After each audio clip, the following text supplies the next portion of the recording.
যে ব্যক্তি জ্ঞান অর্জন করার জন্যে, ইলম অর্জন করার জন্যে, কোরআন এবং হাদিস জানার জন্যে কোনো জায়গায় যায়, সেটা যে কোনো জায়গা হতে পারে, মসজিদ হতে পারে, মসজিদে যেতে পারে, মাদ্রাসায় যেতে পারে, সেমিনারে যেতে পারে, বৈঠকে যেতে পারে, ইসলামী হালাকায় যেতে পারে, ইসলামিক সভা মাহফিলে যেতে পারে, যে কোনো জায়গায় যেখানে কোরআন এবং সুন্নাহর আলোচনা হয়, এমন জায়গায় যদি কেউ যায়, একমাত্র নিয়ত থাকে জ্ঞান অর্জন করা, তাহলে আল্লাহ তাআলা এর বিনিময়ে তার জান্নাতের পথকে সহজ, সরল, সঠিক করে দেয়।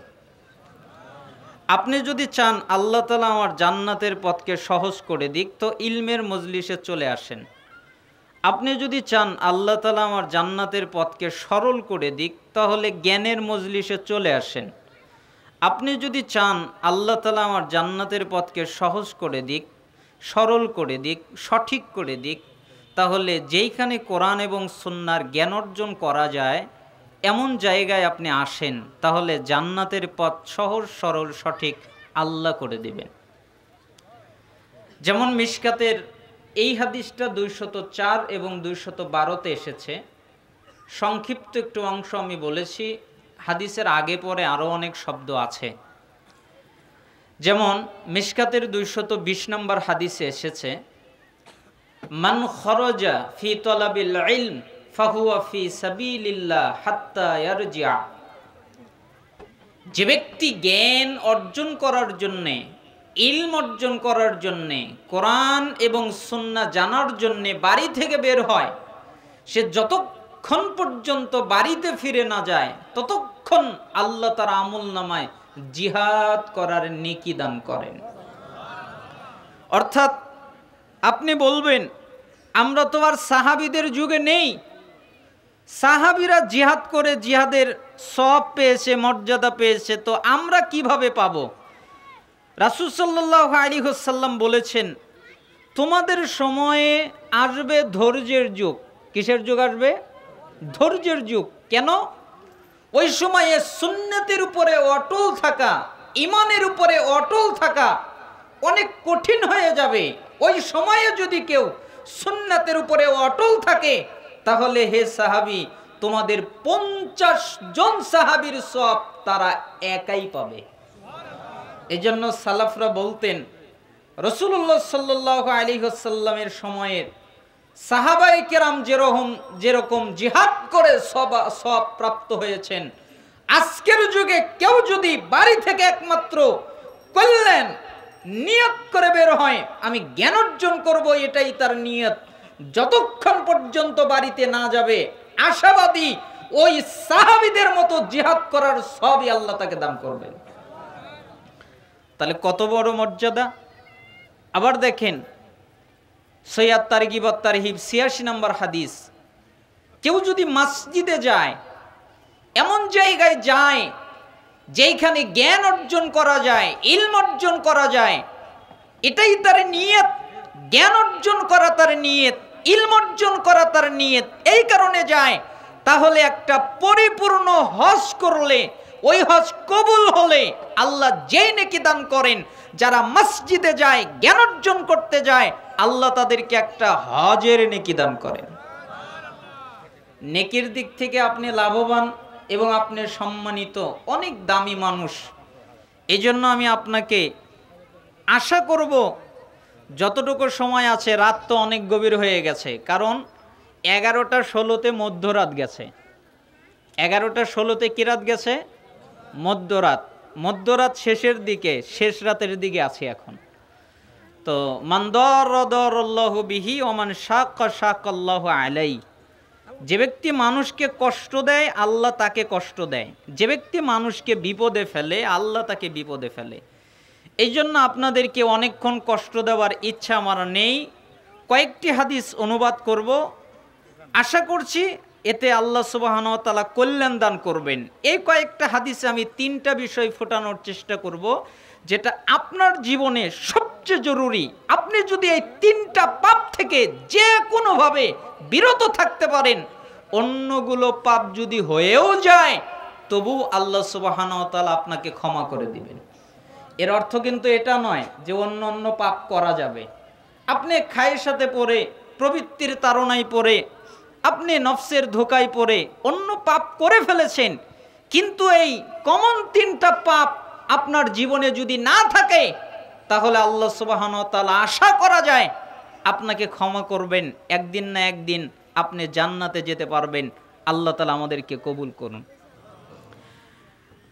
রাসূল সাল্লাল্লাহু আলাইহি ওয়াসাল্লাম বলেন, আরেকটি কথা বলে নেই, আপনারা যে এসেছেন আপনাদের জন্য একটা কথা বলেছেন যে কেউ যদি কোনো দ্বীনি মজলিসে যায়, এরপরে 3টা কাজ করে। 1, তিনি মজলিসে বসে। 2, মনোযোগ দিয়ে আলোচনা শোনে। বাদাম বুট কালাই এগুলো খায় না, মনোযোগ দিয়ে কোরআন এবং হাদিস শোনে। 3, যতক্ষণ পর্যন্ত মজলিস শেষ না হয়, বৈঠক শেষের দোয়া পাঠ করা না হয়, ততক্ষণ পর্যন্ত তারা থাকে। রাসূল সাল্লাল্লাহু আলাইহি সাল্লাম বলেন, কদ গফরাল্লাহু লাকুম যুনুবাকুম, আল্লাহ তাআলা তার অতীত জীবনের যত পাপ আছে সবগুলোকে ক্ষমা করে দেন। ওয়া বুদ্দিলাত সাইয়্যাতিকুম হাসানাত, এবং তার যত পাপ আছে, যত অন্যায় করেছে, যত অপরাধ করেছে, আল্লাহ তাআলা সমস্ত পাপকে নেকিতে পরিণত করে দেন। পাপ ক্ষমা, পাপ নেকি। কি করলে? মনোযোগ দিয়ে বসলে, মনোযোগ দিয়ে কোরআন সুন্নাহ শুনলে, বসলে মনোযোগ দিয়ে কোরআন সুন্নাহ শুনলে, শেষ পর্যন্ত অবস্থান করলে। আল্লাহ তাআলা আপনাদের কবুল করুন। আমি পবিত্র কোরআনের একটি আয়াত পাঠ করেছি যেখানে আল্লাহ তাআলা বলেন, রসুল তোমাদের যা দেয় তোমরা তা নেও। তার মানে রসুল সাল্লাল্লাহু আলাইহি সাল্লাম আমাদের যা আদেশ করবেন আমাদেরকে তা পালন করতে হবে। রসুল তোমাদের যা থেকে নিষেধ করেন তা থেকে বিরত হও। তার মানে রসুল সাল্লাল্লাহু আলাইহি ওয়াসাল্লাম আমাদেরকে যা নিষেধ করবেন তা থেকে বাঁচতে হবে। তিনি যা আদেশ করবেন তাই পালন করতে হবে, তিনি যা নিষেধ করবেন তাই ত্যাগ করতে হবে। কেন? ওয়াত্তাকুল্লাহ, এই ব্যাপারে আল্লাহকে ভয় করো। ইন্নাল্লাহা শাদীদুল ইকাব, নিশ্চয় আল্লাহ শাস্তি দানে কঠোর, কঠিন।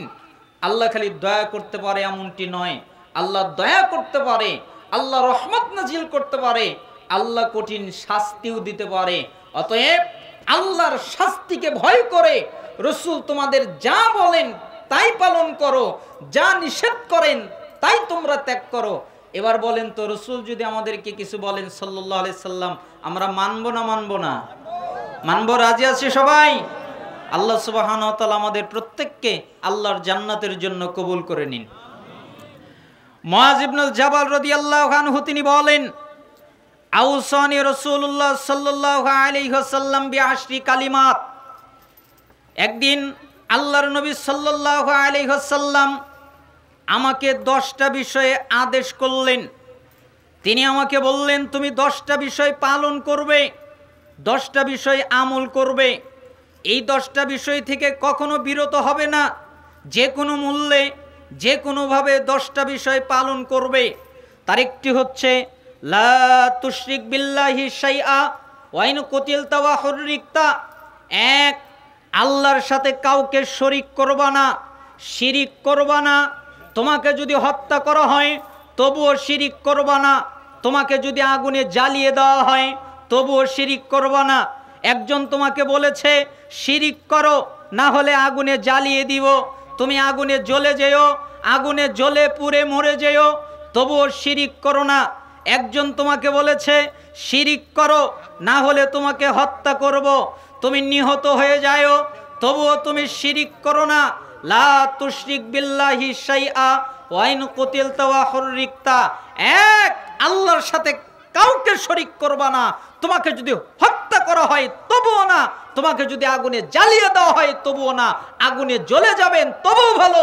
ইব্রাহিম আলাইহিস সালামের মতো, ইব্রাহিম তুমি আমাদের দেবতাকে কেন মানো না? এদেরকে কিভাবে মানতে পারি? এদের নাই ক্ষমতা, এরা কিছু করতে পারে না, এদের কোনো ক্ষমতা নেই, তাদের ইবাদত কিভাবে করতে পারি? আচ্ছা ঠিক আছে, তাহলে তোমাকে বেদে আগুনের ভিতরে ফেলে দেওয়া হবে। ইব্রাহিম আলাইহিসসালামকে আগুনের ভিতরে ফেলে দেওয়া হলো। ইব্রাহিম আলাইহিসসালামের জন্য আগুনটা হয়ে গেল শান্তিদায়ক জায়গা। তার মানে ইব্রাহিম আলাইহিসসালাম আগুনে যেতে রাজি ছিলেন, তবুও আল্লাহর সাথে শিরিক করে নাই। এজন্য আপনার আর আমার জীবনের সবচেয়ে বড় একটা আমল হচ্ছে কোন অবস্থায়, কোন কারণে, কোন ব্যবস্থাপনায় শিরিকের সাথে আপোষ না করা, শিরিক না করা, নিজেকে যে কোনো ভাবে, যে কোনো মূল্যে শিরিক থেকে বিরত রাখতে চেষ্টা করা, যেন আমি শিরিক না করি। এই একটা আমল যদি করতে পারেন, আপনার জন্য অনেক কিছু সহজ হয়ে যাবে।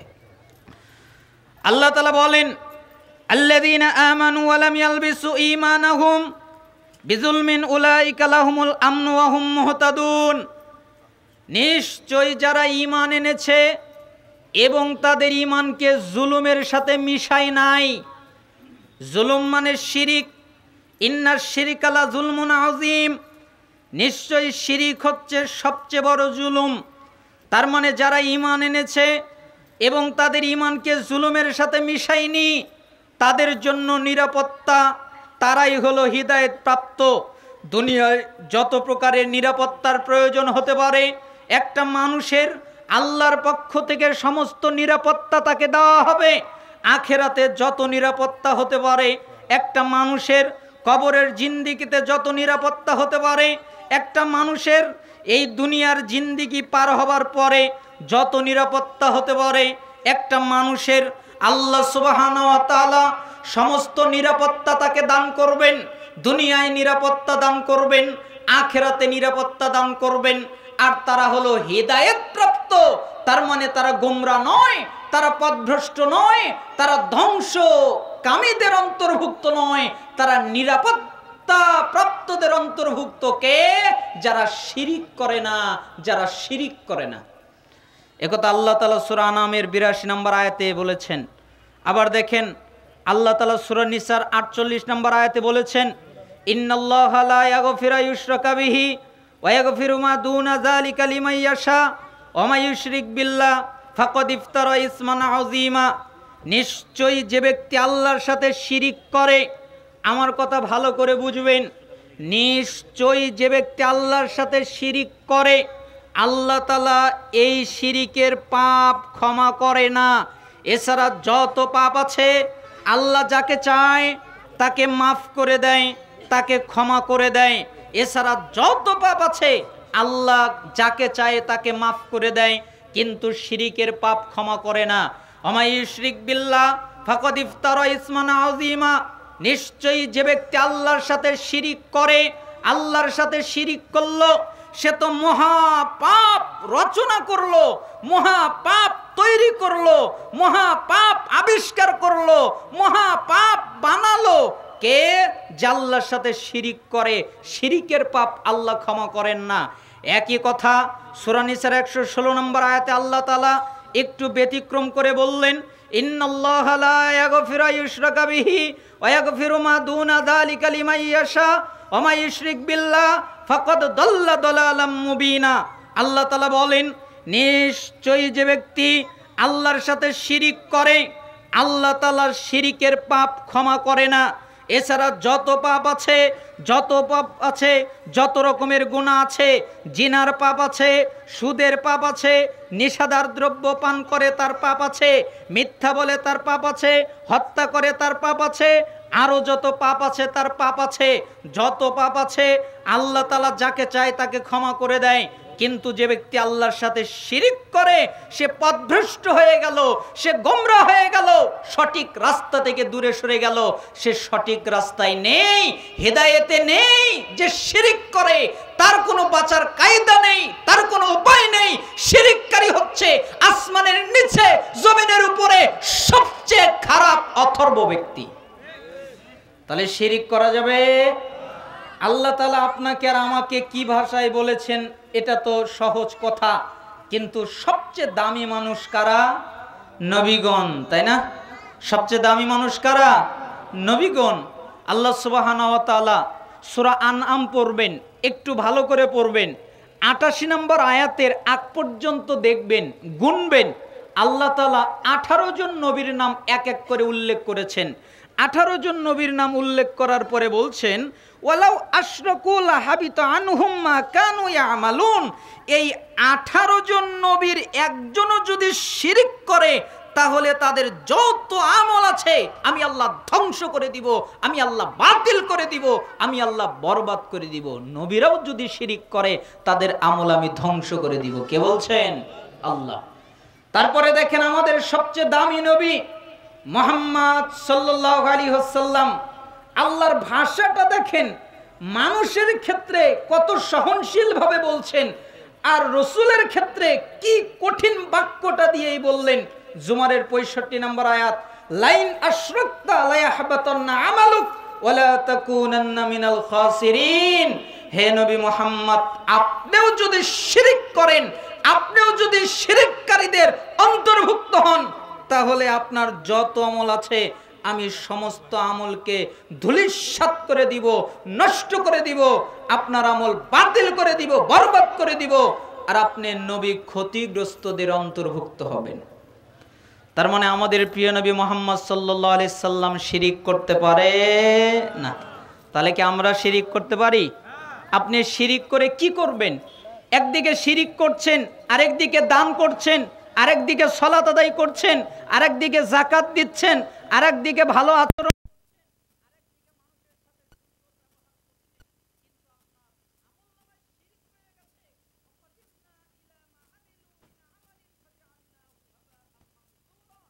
আল্লাহ তাআলা বলেন আমি তাদের আমলের প্রতি খেয়াল করব, তাদের সালাত দেখব, তাদের যাকাত দেখব, তাদের সিয়াম দেখব, তাদের হজ দেখব, তাদের কোরআন তেলাওয়াত দেখব, তাদের জিকির আজকার দেখব, এরপরে তারা যত ইবাদত করেছে সব কিছু দেখব। দেখার পরে আমি আল্লাহ দেখতে পাবো তাদের আমলের ভিতরে শিরিক আছে।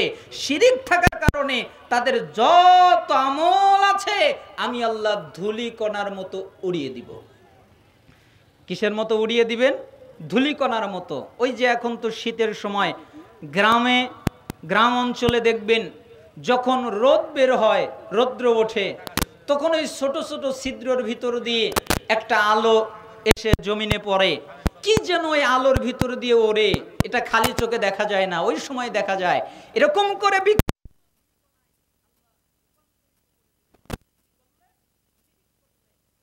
করে মনে রাখবেন, কেউ যদি শিরিক করা অবস্থায় মৃত্যুবরণ করে তার জাহান্নাম থেকে বের হওয়ার দ্বিতীয় আর কোনো পথ নেই, দ্বিতীয় আর কোনো পদ্ধতি নেই। কেউ যদি শিরিক করা অবস্থায় মারা যায়, তওবা না করে,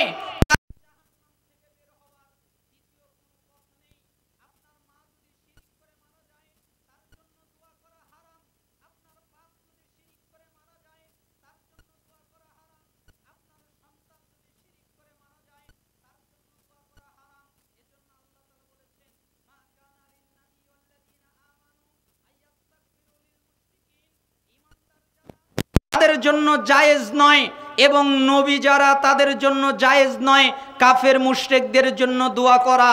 কাফের মুশরিকদের জন্য ঈমানদারেরা দোয়া করতে পারে না, নবীরা দোয়া করতে পারে না। শিরিক করা অবস্থায় যদি মারা যায়, আপনি যদি জানতে পারেন লোকটা মুশরিক অবস্থায় মারা গেছে, তার জন্য দোয়া করা হারাম, তাহলে শিরিক কত ডেঞ্জারাস, জটিল, কঠিন পাপ।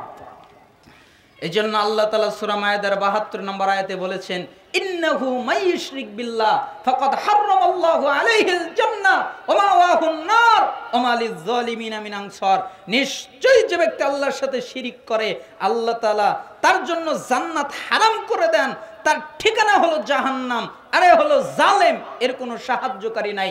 না পাবে আল্লাহকে, না পাবে রসুলদেরকে, না পাবে নবীদেরকে, না পাবে মালাইকাদেরকে, না পাবে কোনো বন্ধুকে, না পাবে কোনো ব্যক্তিকে, কাউকে পাবে না। কেন?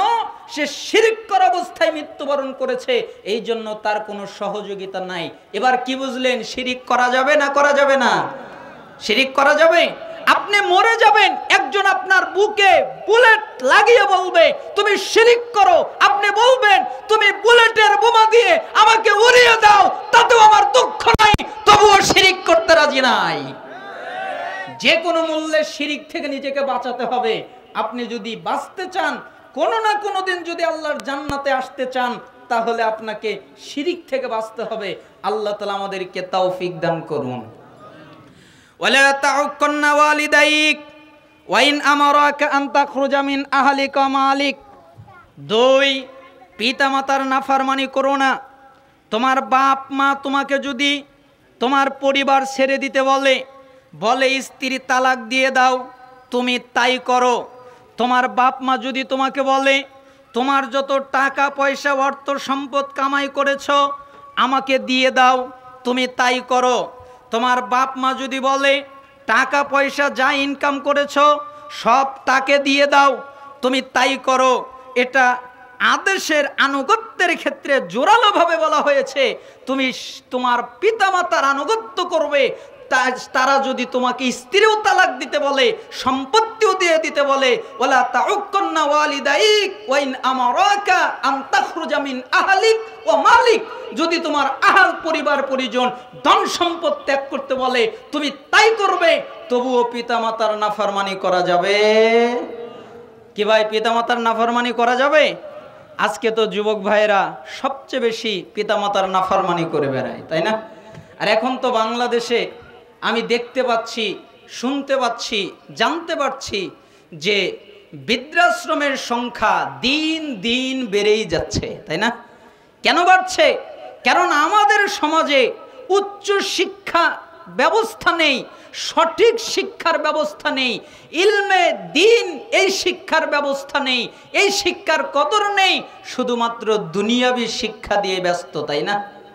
একটা ছেলে যদি মাদ্রাসায় ভালো রেজাল্ট করে, কয় যে আরেকজন বুদ্ধি দেয়, তোমার ছেলের ব্রেনটা তো খুব ভালো, এই মাদ্রাসায় পড়িয়ে কি আর হবে, তাকে মাস্টার্স করাও, তাকে বিসিএস করাও, তাকে ডাক্তার করাও, তাকে ইঞ্জিনিয়ার বানাও। পরে এই ছেলেরা কি হয়? হয় চোর হয়, না হলে ডাকাত হয়, না হলে প্রতারক হয়, না হলে কলমের খোঁচা দিয়ে মানুষের টাকা দুর্নীতি করে মেরে দেয়। এই সমস্ত কাজ কারবার নিয়ে তারা ব্যস্ত হয়। আপনি দেখেন যত বাপ এবং যত মা বৃদ্ধাশ্রমে আছে তাদের অধিকাংশের সন্তান বড় বড় চাকরি কর্মচারীতে নিয়োগ আছে। একটা হুজুরের মাকে আপনি বৃদ্ধাশ্রমে পাবেন না, একটা হুজুরের মাকে বাপকে আপনি বৃদ্ধাশ্রমে পাবেন না। 5,000 টাকা বেতনের চাকরি করে, 10,000 টাকা বেতনের চাকরি করে, তারপরেও তার মা বাবাকে বৃদ্ধাশ্রমে পাঠাতে হয় না। 10,000 টাকা দিয়েই বাপ মার খেদমত করে চলে যায়। আর যারা দুনিয়াবি শিক্ষার বাহিরে, দুনিয়াবি শিক্ষা নিয়ে, ইলমে দ্বীনের শিক্ষার বাহিরে, আল্লাহর শিক্ষার বাহিরে শিক্ষিত হয়, তারাই শুধুমাত্র বাবা মাকে বৃদ্ধাশ্রমে পাঠাতে পারে। এই জন্য আল্লাহ রসুল বলেছেন তোমার পিতামাতার নাফরমানি করো না। সবকিছু যদি ত্যাগ করতে বলে তাই করো, সবকিছু দান করতে বলে তাই করো।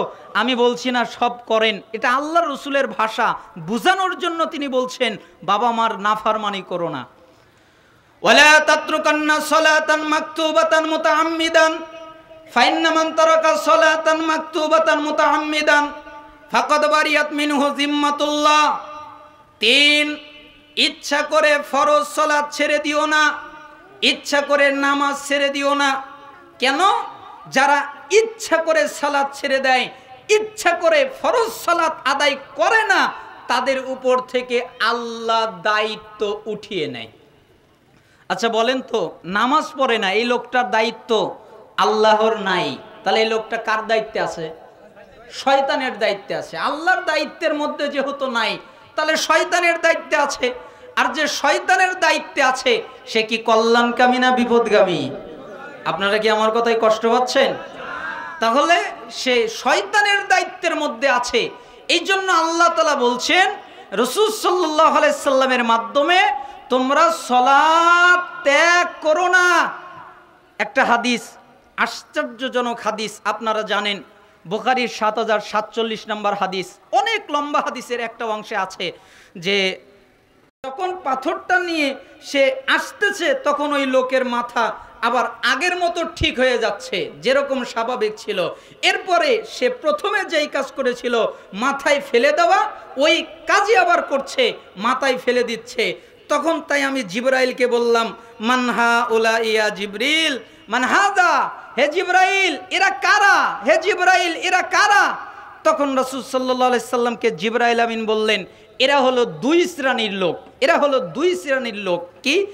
ইয়াখুযুল কোরআন, এরা ফায়ারিদুহু, এক শ্রেণীর লোক হলো এরা কোরআন পড়ে কিন্তু ওই অনুযায়ী আমল করে না। কোরআন পড়ে কিন্তু কোরআন অনুযায়ী আমল করে না। তারা মনে করেছে কোরআন শুধু তেলাওয়াতের কিতাব, কোরআন শুধু পড়ার কিতাব, কোরআন আমল করার কিতাব নয়।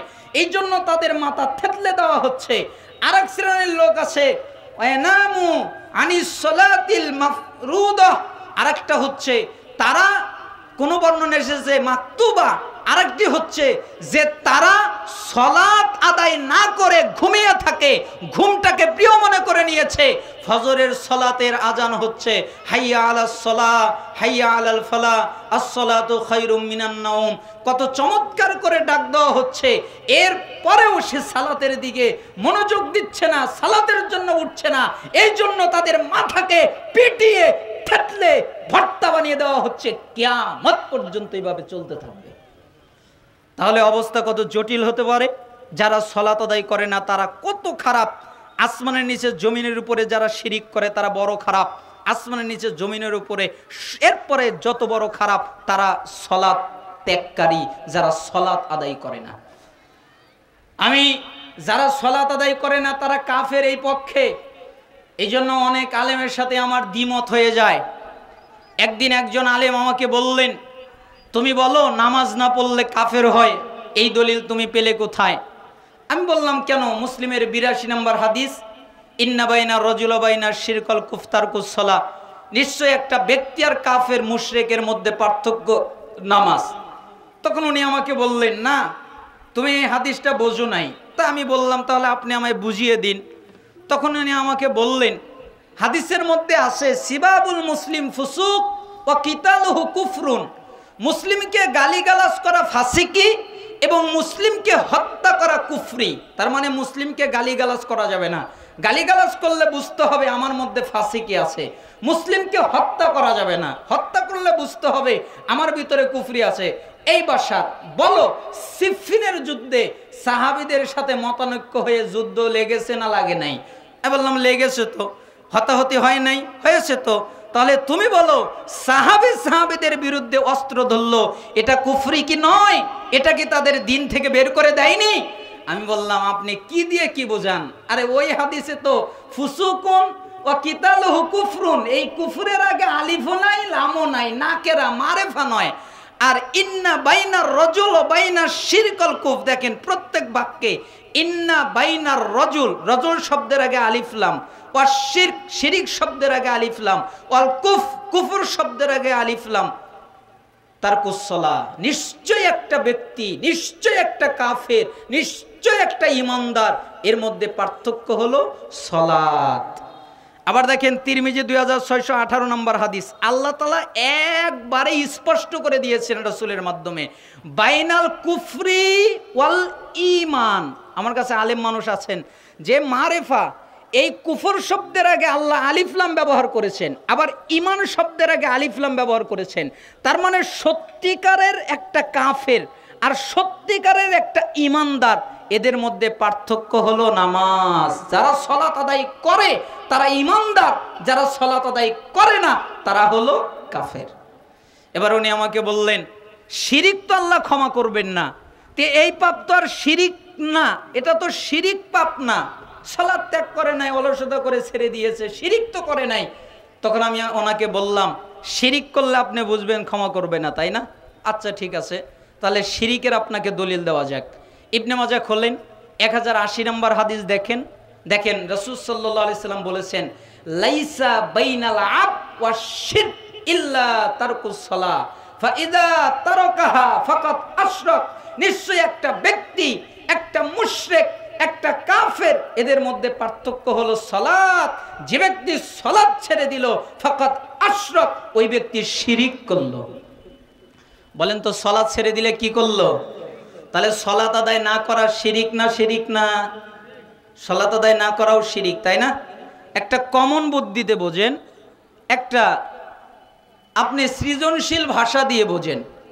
আচ্ছা বলেন তো আল্লাহর ইবাদত, এটা তো ইবাদত, তাই না? আল্লাহর ইবাদত যদি না করি কার ইবাদত হবে? শয়তানের। আপনি যদি সলাত আদায় করেন, কার ইবাদত? আল্লাহর ইবাদত।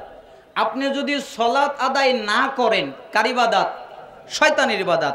তার মানে সলাত আদায় করলে আল্লাহর ইবাদত, সলাত আদায় না করলে শয়তানের ইবাদত। এমনি বোঝা যায় হয় আপনি আল্লাহর ইবাদত করছেন, নাহলে শয়তানের।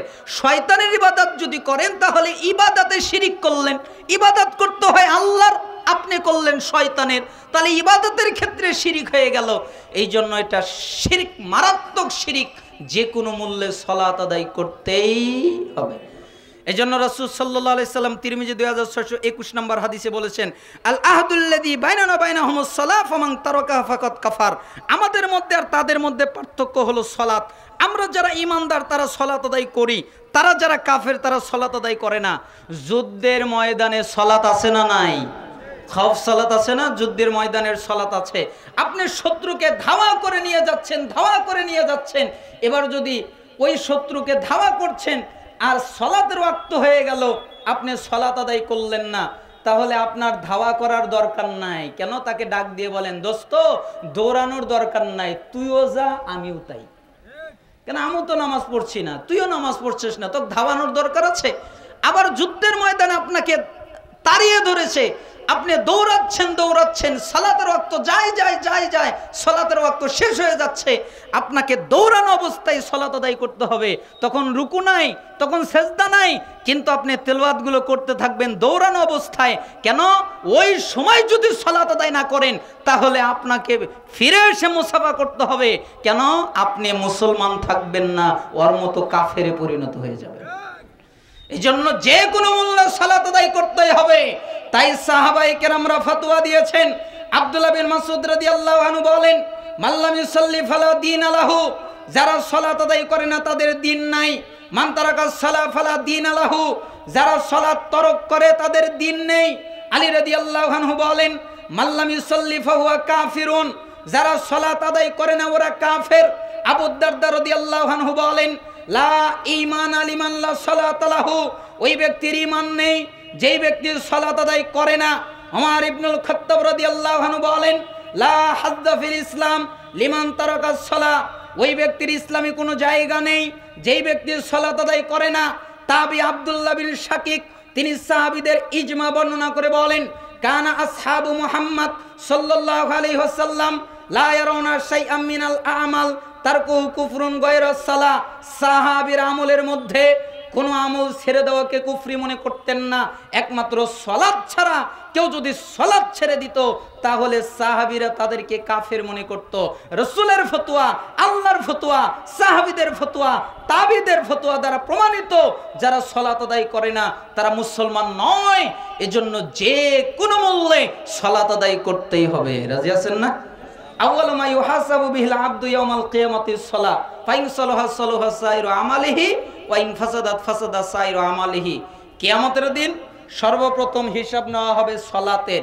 যার সালাত টিকবে ও যত ইবাদত করেছে সব টিকবে, আর যার সালাত টিকবে না ও যত ইবাদত করেছে সব বাতিল হয়ে যাবে।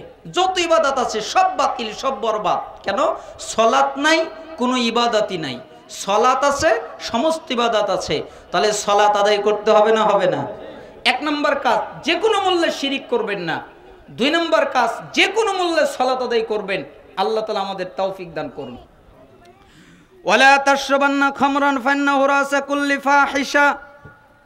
4, নিশাদার দ্রব্য পান করবা না। বিড়ি, সিগারেট, গুল, জর্দা, তামাক এগুলো পান করবা না। কেন? এগুলো সমস্ত অশ্লীলতার মূল। যত পাপ আছে, যত অন্যায় আছে, যত অশ্লীলতা আছে, সব কিছুর মূল হলো নিশাদার দ্রব্য। একটা ছেলে প্রথমে খুনি হয় না, প্রথমে ডাকাত হয় না, প্রথমে মারাত্মক অপরাধী হয় না। প্রথমে বিড়ি খায়, তারপরে সিগারেট খায়, তারপরে গাঁজা খায়, ইয়াবা খায়, হিরোইন খায়, ফেন্সিডিল খায়, তারপরে তার জ্ঞান বিবেক লোপ পেয়ে যায়, জ্ঞান বিবেক নষ্ট হয়ে যায়। এই জন্য সে জ্ঞান বিবেক হারিয়ে যাওয়ার কারণে, নষ্ট হয়ে যাওয়ার কারণে, লোভ পেয়ে যাওয়ার কারণে সে মেয়েদেরকে ধরে ধর্ষণ করে, উশৃঙ্খলা তৈরি করে, মানুষকে হত্যা করে। কেন? তার জ্ঞান নাই, তার আকল নাই, তার বুদ্ধি নাই। আর বুদ্ধি আকল জ্ঞান না থাকার পিছনে যতগুলো কারণ আছে, সবচেয়ে বড় কারণ হলো মাদক। এই জন্য রাসূল সাল্লাল্লাহু আলাইহি সাল্লাম মাদককে নিষেধ ঘোষণা করে দিয়েছেন। যেই বস্তু খেলে বিবেকের ক্ষতি হয়, ওই বস্তুটা মাদক, ওটা হারাম। আপনি জর্দা খেতে পারেন না, আপনি বিড়ি খেতে পারেন না। আরে জর্দা কুকুর, শ্রীগাল, শুকুর কেউ খায় না, খালি মানুষই খায়। আপনি দেখেন, যেই জায়গায় তামাক পাতা, যেই জায়গায় তামাকের আবাদ হয়, দেখবেন ওই ক্ষেতগুলোতে বাউন্ডারি নাই, বেড়া নাই, ওই ক্ষেতগুলোতে শিয়াল নাই, ক্ষেতগুলোতে ছাগল নাই, ক্ষেতগুলোতে গরু নাই, ক্ষেতগুলোতে পোকা নাই, কোনো পাখি নাই, কিছুই নাই, সবগুলো থেকে ক্ষেতটা মুক্ত।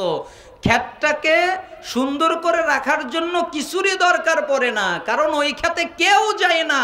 আর ওইখান থেকে যা আসে ওইগুলো মানুষ খায়, আর বলে আহ আমরা হলাম উত্তম জাতি, গরু কুকুর শ্রীগালের চেয়েও খারাপ। নেশাদার দ্রব্য পান করা যাবে? ওয়াইয়াকুল মাসিয়া ফাইন্না বিল মাসিয়াতি হাল্লা সাকাতুল্লাহি আযজা ওয়া জাল্লা। 5 আল্লাহর নাফরমানিমূলক কাজ করবা না। যেই কাজ করলে আল্লাহ রেগে যায়, আল্লাহ রাগান্বিত হয়ে যায়, এমন কাজ করবা না। চুরি করলে আল্লাহ রাগান্বিত হয়ে যায়, চুরি করবা না। ডাকাতি করলে আল্লাহ রাগান্বিত হয়ে যায়, ডাকাতি করবা না। সুদ খেলে আল্লাহ রেগে যায়, সুদ খাবা না।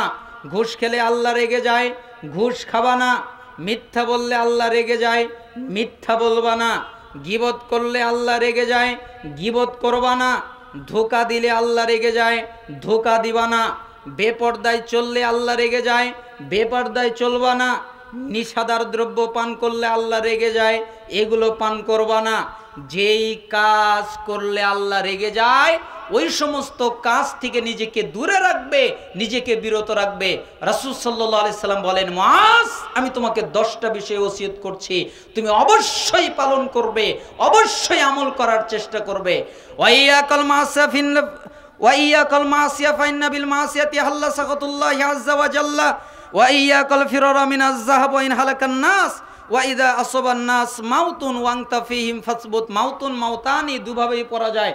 রাসূল সাল্লাল্লাহু আলাইহি সাল্লাম বললেন, যখন জিহাদের ময়দানে যাবে তখন সমস্ত লোক যদি ফিরে আসে, তুমি জিহাদের ময়দানে গেলে আর ফিরে আসবে না।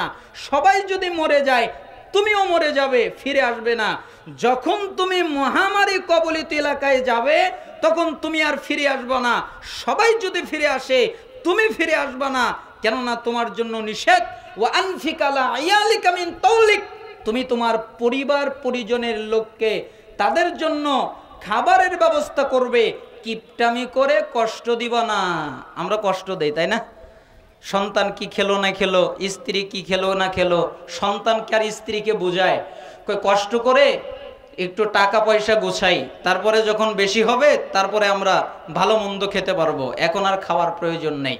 আপনি জানেন যে 10 বছর আপনি বাঁচবেন, 20 বছর আপনি বাঁচবেন, আর সন্তানদেরকে হক থেকে বঞ্চিত করছেন। এই জন্য রাসূল সাল্লাল্লাহু আলাইহি সাল্লাম বললেন, ওয়া আনফিক আলা আয়ালিকা মিন তাওলিক, তুমি তোমার পরিবার পরিজনের জন্য ব্যয় করবে, কিপটামি করে কষ্ট দিবা না, কিপটামি করবা না। স্ত্রীর যা লাগবে তাই দিবে সামর্থ্যের মধ্যে, সন্তানের যা লাগবে তাই দিবে সামর্থ্যের মধ্যে, মা বাবার যা লাগবে তাই দিবে সামর্থ্যের মধ্যে, তোমার ভাই বোনের, তোমার অধীনে যারা আছে তাদের যা লাগবে তাই দিবে সামর্থ্যের মধ্যে। ওয়ালা তারফা আনহুম আসাকা আদাবা, এবং তুমি তোমার পরিবারের লোককে আদব কায়দার শিক্ষা দেবে। আমার পরিবারের লোকদেরকে কত কিছু শিক্ষা দেই, গেমস খেলার শিক্ষা দেই, গাড়ি চালানোর শিক্ষা দেই, সাইকেল চালানোর শিক্ষা দেই, মাঠের কাজ করা শিক্ষা দেই, রান্নাবাড়ি করার শিক্ষা দেই। কিন্তু রাসূল সাল্লাল্লাহু আলাইহি সাল্লাম বললেন, তুমি তোমার পরিবারের লোককে আগে আদব কায়দা শিক্ষা দেবে। কি শিক্ষা দেবে? আদব কায়দা। আরো জোরে বলেন, কি শিক্ষা দেবে? আদব কায়দা। আপনার পরিবারের লোককে, আপনার সন্তানকে, আপনার স্ত্রীকে, আপনার মাকে, আপনার বোনকে, আপনার ভাইকে আপনি আদব কায়দা শিক্ষা দেবেন। এরপরে বললেন ওয়াখিফুম ফিল্লাহ, এবং তাদেরকে আল্লাহর ব্যাপারে ভয় দেখাবে। তারা যেন আল্লাহর ব্যাপারে ভয় হয়, তারা যেন দুনিয়ার কাউকে ভয় না করে, তারা যেন দুনিয়ার কাউকে পরোয়া না করে। তাদের অন্তরে সবচেয়ে বেশি ভয় যেটা থাকে সেটা যেন আল্লাহর প্রতি ভয় থাকে। আগের যুগের স্ত্রীরা স্বামীদেরকে বলতেন, স্বামী গো তুমি আমাদের জন্য কামাই করতে যাচ্ছ, যাও, আমরা না খেয়ে থাকতে রাজি আছি, না খেয়ে থাকতে পারবো, এতে আমাদের ধৈর্য আছে, কিন্তু জাহান্নামের উপরে আমাদের কোনো ধৈর্য নাই, আমাদের কোনো সবর নাই। আমরা জাহান্নামে যেতে পারবো না, না খেয়ে থাকতে পারি, রাজি আছি না খেয়ে থাকার জন্যে, কিন্তু জাহান্নামে জ্বলতে পারবো না, এই শক্তি সামর্থ্য আমাদের নেই, তুমি হালাল ছাড়া কিছু ইনকাম করো না। আর এখন কাজ করতে গেলে এগুলো জিজ্ঞেসই নাই, হালাল হারামের পরোয়াই নাই। সন্তান কিভাবে চাকরি করলো? বাবা আল্লাহকে ভয় করে চাকরি করো, মা আল্লাহকে ভয় করে চাকরি করো, বাবা আল্লাহকে ভয় করে পড়াশোনা করো, মা আল্লাহকে ভয় করে পড়াশোনা করো। সন্তান সন্ততিকে আল্লাহর ব্যাপারে ভয় না দেখিয়ে মানুষ দুনিয়ার ব্যাপারে ভয় দেখায়। এই জন্য এই সন্তানগুলো আল্লাহ আল্লাহওয়ালা হয় না, সবগুলো হয় হলো শয়তানের সহযোগী। তাহলে কয়টা কথা বললেন? আপনাদের মনে হয় কষ্ট হচ্ছে। 10টি কথা বললেন। 1, শিরিক করবা না যদিও তোমাকে হত্যা করা হয় অথবা আগুনে জ্বালিয়ে দেওয়া হয়। 2, পিতামাতার নাফরমানি করবা না। 3, ইচ্ছা করে ফরজ সালাত ছেড়ে দিবা না। 4, নিষাদার দ্রব্য পান করবা না। 5, আল্লাহর নাফরমানিমূলক কাজ করবা না। 6, জিহাদের ময়দান থেকে পালিয়ে যাবে না। 7, মহামারী কবলিত এলাকা থেকে পালাবা না। 8, পরিবারের জন্য ব্যয় করবে, কিপটামি করে তাদের কষ্ট দিবা না। 9, পরিবারের লোককে আদব কায়দা শিক্ষা দেবে, প্রয়োজনে লাঠি ব্যবহার করবে। 10, তাদেরকে আল্লাহর ব্যাপারে ভয় দেখাবে। মিশকাতুল মাসাবিহের 61 নম্বর হাদিস, মুসনাদ আহমদের 21570 নম্বর হাদিস। আল্লাহ সুবহানাহু ওয়া তাআলা আমাদেরকে এই হাদিসের উপরে আমল করার তৌফিক দান করুন। আরেকটি হাদিস বলা যাবে? আপনাদের কষ্ট হবে না তো? রাত কিন্তু অনেক বেশি হয়ে গেছে। আবু হুরায়রা রাদিয়াল্লাহু, একটা ছোট্ট হাদিস কিন্তু অর্থ অনেক বেশি, এরকম একটা হাদিস আপনাদের সামনে শেয়ার করি। আবু হুরায়রা রাদিয়াল্লাহু আনহু তিনি বলেন, এই হাদিস গ্রন্থে একটাই, এই হাদিস বলেই শেষ করে দিব। এই হাদিস গ্রন্থে একটা। কয়টা? আপনি যদি দ্বিতীয় আরেকটা খোঁজেন পাবেন না। কেন? এই হাদিস এই শব্দে এই বর্ণমালায় একটাই, এরকম আর কোনো হাদিস নাই, একটা হাদিসই। কিভাবে? আবু হুরায়রা বলেন, রাসূল সাল্লাল্লাহু আলাইহি সাল্লাম বললেন, মান আখাযা আন্নি হাউলাইল কালিমাত ফায়ামালু বিহিন্না আও ইয়াল্লিমু মান ইয়ামালু বিহিন্না। হে সাহাবীরা, তোমাদের মধ্যে কে আছে যে আমি রাসূলের কথা শুনবে?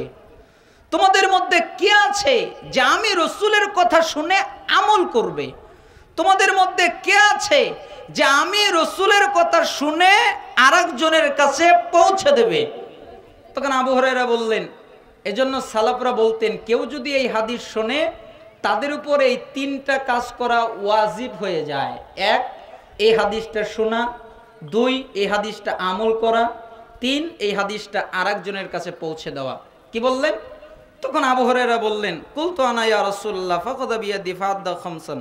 আবু হুরায়রা বললেন, হে আল্লাহর রাসূল, আমি আছি, আপনি যে বলবেন আমি তা গ্রহণ করব, আপনি যে বলবেন আমি তা আমল করব, আপনি যে বলবেন আমি তা আরেকজনের কাছে পৌঁছে দেব। তখন রাসূল সাল্লাল্লাহু আলাইহি সাল্লাম বললেন, আচ্ছা ঠিক আছে। এ কথা বলে তার ডান হাত ধরলেন, শক্তভাবে ধরলেন, যেন কথাটা শক্তভাবে নেয়। ধরার পরে বললেন, শোনো, তুমি যদি 5টা কাজ করো আল্লাহ তোমাকে নগদ 5টা পুরস্কার দিবে। পৃথিবীর কোনো নারী পুরুষ যদি 5টা কাজ করে আল্লাহ তাকে 5টা নগদ পুরস্কার দিবে। কেউ যদি 5টা নগদ পুরস্কার পেতে চায় তাহলে তারা যেন 5টা কাজ করে। তখন আবু হুরায়রা বললেন, আল্লাহ রাসূল তাহলে আপনি বলেন।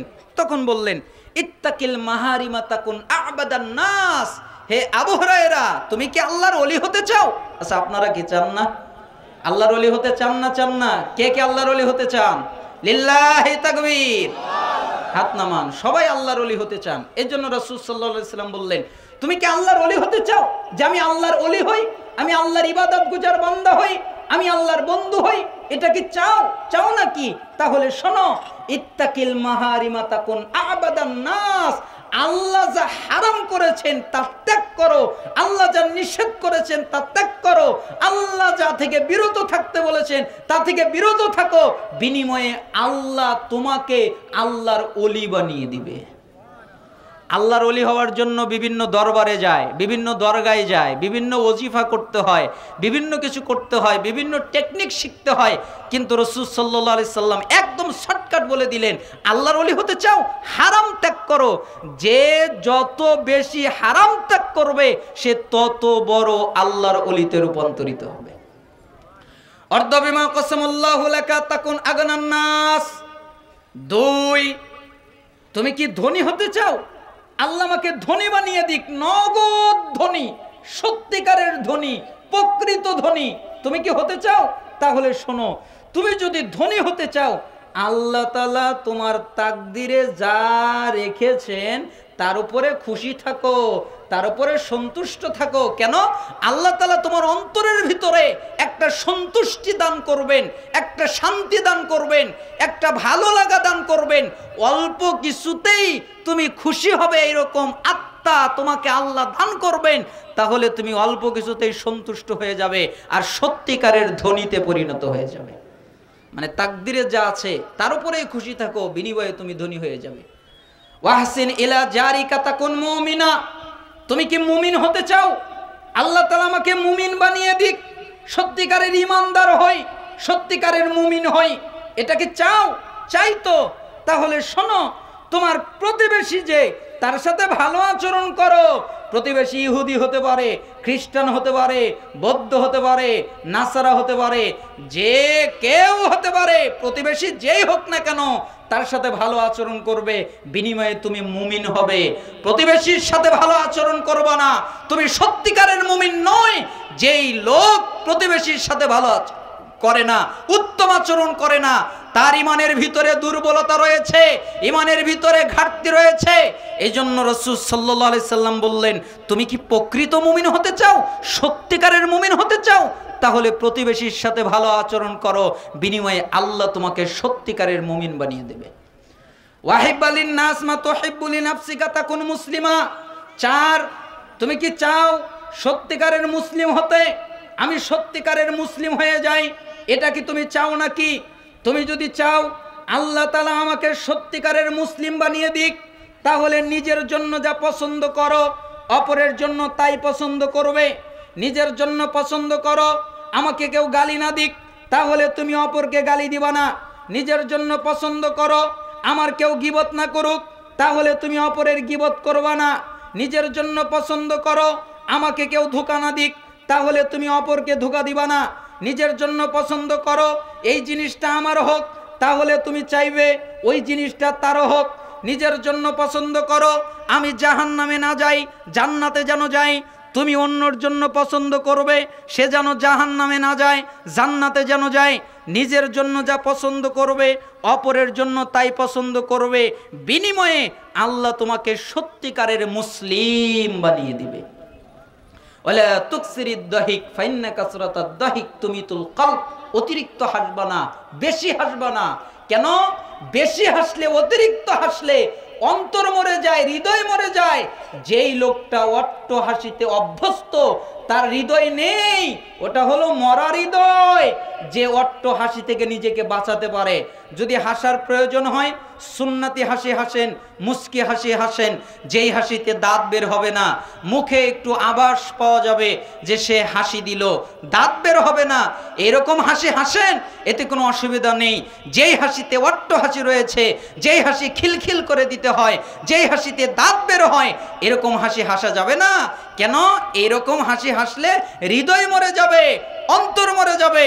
এই জন্য রাসূল সাল্লাল্লাহু আলাইহি সাল্লাম বললেন, আবু হুরায়রা, কে আছে আমার কথা শুনবে, কে আছে আমার কথা অনুযায়ী আমল করবে, কে আছে আমার কথা আরেকজনকে পৌঁছে দেবে? আবু হুরায়রা বললেন, আমি আছি, আমি আপনার কথা শুনবো, আমি আপনার কথা অনুযায়ী আমল করব, আমি আপনার কথা আরেকজনের কাছে পৌঁছে দেব।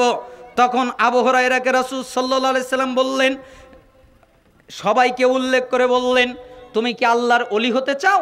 তাহলে হারাম ত্যাগ করো, বিনিময়ে আল্লাহর ওলি হয়ে যাবে। তুমি কি ধনী হতে চাও? তাহলে তাকদিরে খুশি থাকো, বিনিময়ে ধনী হয়ে যাবে। তুমি কি সত্যিকারের প্রকৃত মুমিন হতে চাও? তাহলে প্রতিবেশীর সাথে ভালো আচরণ করো, সত্যিকারের মুমিন হয়ে যাবে। তুমি কি সত্যিকারের মুসলিম হতে চাও? তাহলে নিজের জন্য যা পছন্দ করো, অপরের জন্য তাই পছন্দ করো, সত্যিকারের মুসলিম হয়ে যাবে। তুমি কি অন্তরটাকে রক্ষা করতে চাও ধ্বংস হওয়া থেকে?